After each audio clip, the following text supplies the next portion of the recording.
Are you struggling to quickly break down large fisheries to find the productive areas they're holding bass? In this video, I'm going to show you a really cool trick that can help you eliminate 95% of your lake in 5 minutes that works on any lake across the country, any time of the year. You definitely want to check this one out. Today, I'm on Grand Lake in Oklahoma. It's early November and water temperatures are between 55 and 65 degrees, putting the bass in the middle of their fall patterns. Grand Lake is massive, with several creeks being the size of small lakes, which makes it very difficult to determine which part of the lake to be fishing and which specific 1 mile or 2 mile section of a creek is going to be the most productive when you get there. Fortunately, I have a really cool trick that allows you to find the high nutrient areas on large bodies of water like Grand Lake and narrow down the productive zone you should be focusing on to the size of a football field in a lot of cases. The way I do this is by using the water clarity map feature in the Deep Dive app. If we take a look at Grand Lake, you can see that the upper end of the lake is very dirty or stained, and the lower end is relatively clear. However, by using the filter on the Deep Dive water clarity map, we can actually see an area of stained water that pops out on the lower end of the lake. It's in the very back of one of these creeks, and it's actually the only creek on the lower end that has stained water in the back. Whenever you have the stained water mixing with the clear water in the back of a creek, it means that there was some runoff that came into this creek, bringing in a lot of nutrients and microorganisms that baitfish love to feed on. This will bring the baitfish into this high nutrient zone, causing the bass to follow, and you usually find a ton of fish stacked up in these small areas. The key thing to pay attention to, though, is how quickly that water clarity changes. If that water clarity changes gradually over a mile or 2 mile stretch, it's not going to compact all the nutrients into one small zone. Instead, you want to find an area where the water clarity changes dramatically over a 100 to 300 yard stretch of the lake. This is going to concentrate all those nutrients into that small zone, which then will concentrate the bass and the baitfish, making it a lot easier to find a concentration or school of fish. The interesting thing I've noticed about using this strategy over the years is that there's not going to be that many areas where you have this dramatic change in water clarity over a small section of the lake. Usually these water clarity changes are more gradual and spread out, and if we look around Grand Lake on the map, this is actually the only spot in the entire lake where that water clarity changes that drastically. This allows you to really narrow down the area that you should be targeting to, again, 100, maybe 400 yard zone. And instead of wasting time driving all over the lake, you can get into this key sweet spot and really dial in your bait presentation and the type of cover and structure the bass are using, making you a lot more efficient and also allowing you to maximize your time on the water to get a lot more fish in the boat. After identifying this key zone on the Deep Dive water clarity map, I actually launched in the back of this creek, dropped the trolling motor, and just started fishing. Got him. Good one? Can't tell. Decent one. It's like there we go, that's a decent one finally. It's like my 4th fish on this jerkbait.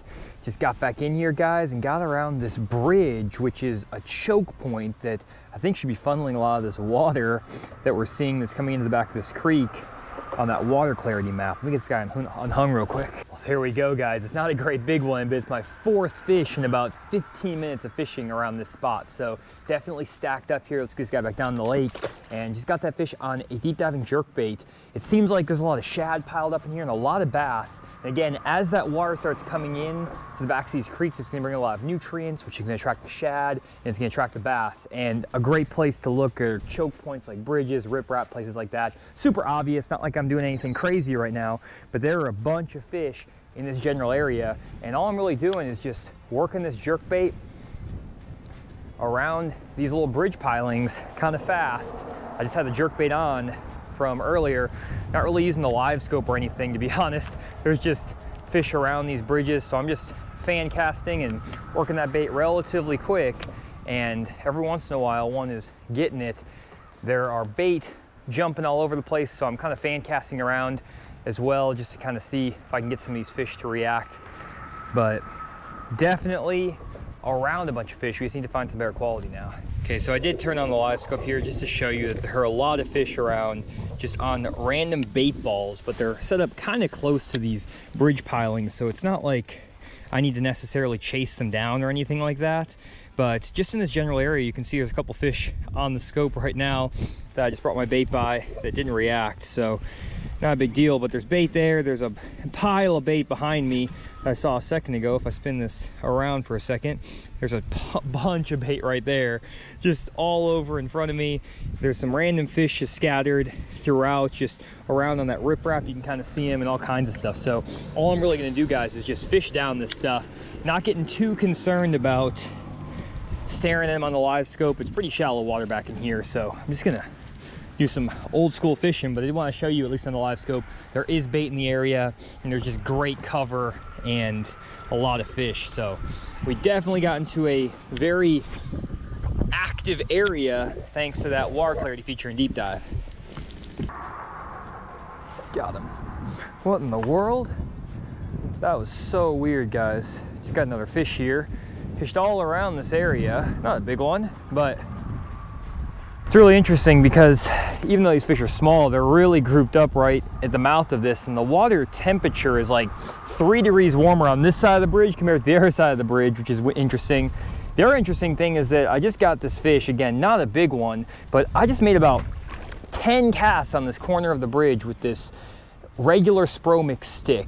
And I switched back over to the Spromix stick +1, and it's really not that deep here. It's maybe 10 foot deep max. Let me spot lock so I don't blow too far away. But it's not really that deep here, so this bait that dives 4 to 6 foot deep should be perfect. It's clear enough these fish should be able to come up and eat this bait. But for whatever reason, they want the deeper diving version, that +1, and it's the only thing I've got bid on this entire area. I've been throwing crankbaits, jerkbaits, Alabama rigs, topwater, spinner baits, and all they want is that +1 deep diving jerkbait. Super weird, but I'm just gonna keep rolling with it because it seems like that's what they want.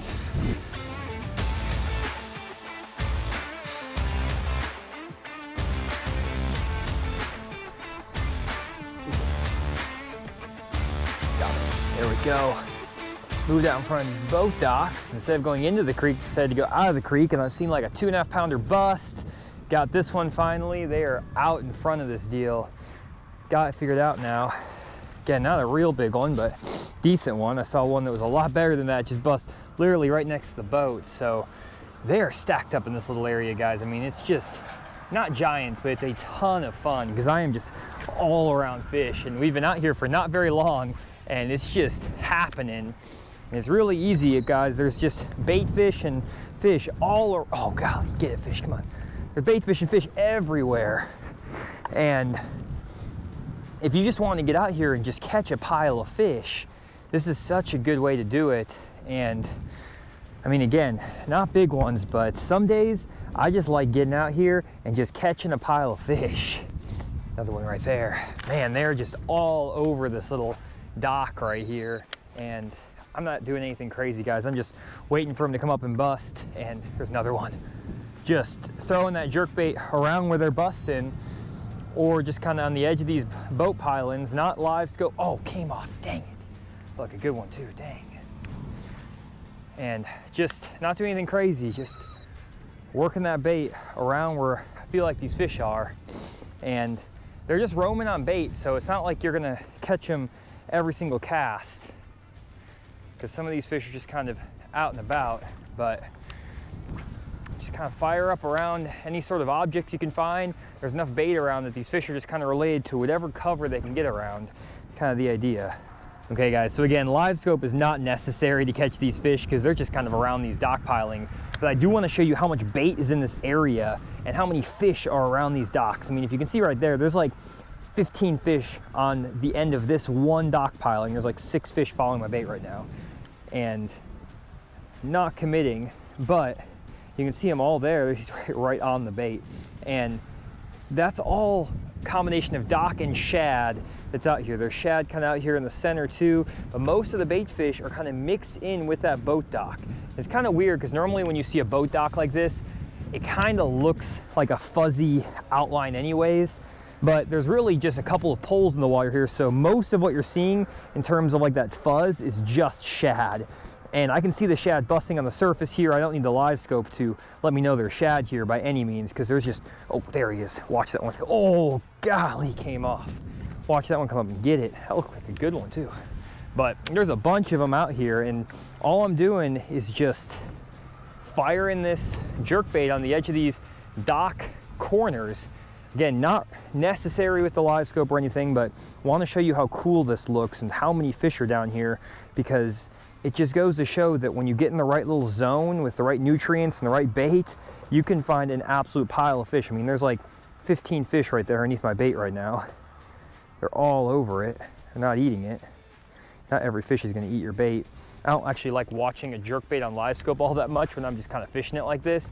If I'm fishing in the winter, it's a little bit better, but when these fish are kind of aggressive still and water temperatures are 55 and above, it's better for me just to kind of work my bait and just fish it versus following them and cat and mousing them on live scope. I don't know, I just prefer it that way, but it is, you know, possible obviously. But with the way these fish are set up right here, they're just on the corners of these docks. They're schooling right out in front of me over here. I mean, it's pretty straightforward. Just fire out there, give the jerkbait a few twitches here and there, and you're gonna get bit. And here's what those bass are feeding on, guys. These little shad, and my jerkbait's actually a little bit bigger than those shad, but not too much bigger, not too bad. So that's kind of what I'm trying to imitate here. And there's so many of them down here. I'm hooking them with my jerkbait every 4 or 5 casts. And when you're dealing with these bass, they're feeding on shad, and there's this much shad. A lot of times you need to have a bait that will generate a reaction strike like this jerkbait, just because it's hard to differentiate your bait from all of the shad and everything like that. There's so many shad in this area that if you just throw a standard, you know, little jig or something like that that's slow moving, you're not going to get nearly as many bites, because those fish are just going to choose to eat the live shad over your jig or really anything else. But if you can get a bait like this jerkbait in front of them and work it erratically and twitch it and pop it, your chance of actually getting bit go way up.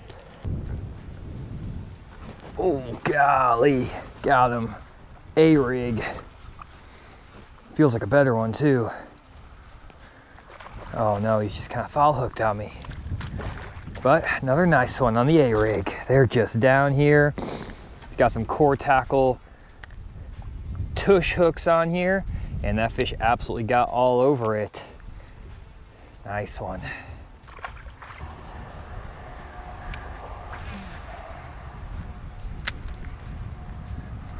Got him. There we go. Man, they're pushed up all the way up against the bank back in here too. That's a better one, finally. Got that one on the tush. I thought I might be able to skip a bait back around the back of this, and I know these fish are feeding on the shad, so I went to the 3/8 ounce 4/0 tush on that spunk shad, and that's a better quality fish there. That's a keeper, finally. There's fish that are pushed up all over. I think maybe they're starting to push a little bit shallower here, and I basically just skipped that bait up around that little wall back there and just kind of hopping it, popping it, working it like a fluke, and it skips. Oh golly, skips pretty good. And usually the smaller ones can't get it in their mouth super well because it's a little bit beefier baits, so it works out pretty good there too. Oh, what happened there? Got it caught on the wire.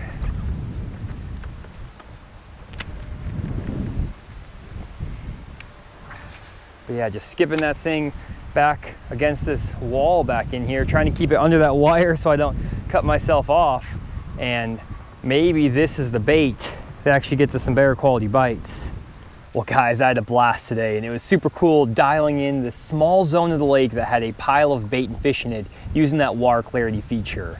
I did most of my damage today with that Spro Mix Stick 110+1. For whatever reason, I wanted that +1 jerk bait, even though I was throwing some shallower divers and a bunch of other baits. I got a few bites on Alabama rig with some tush hooks and 2.8 and 3.8 swim baits on it. And I also caught a few fish on that spunk shad with a core tackle 3/8 ounce tush. But for whatever reason, this jerkbait was just the deal today. But I'm gonna call it a day, and hopefully you can use these strategies on your lake to find these highly productive areas and put a ton of fish in the boat. Thanks for checking out this video. We'll see y'all next one.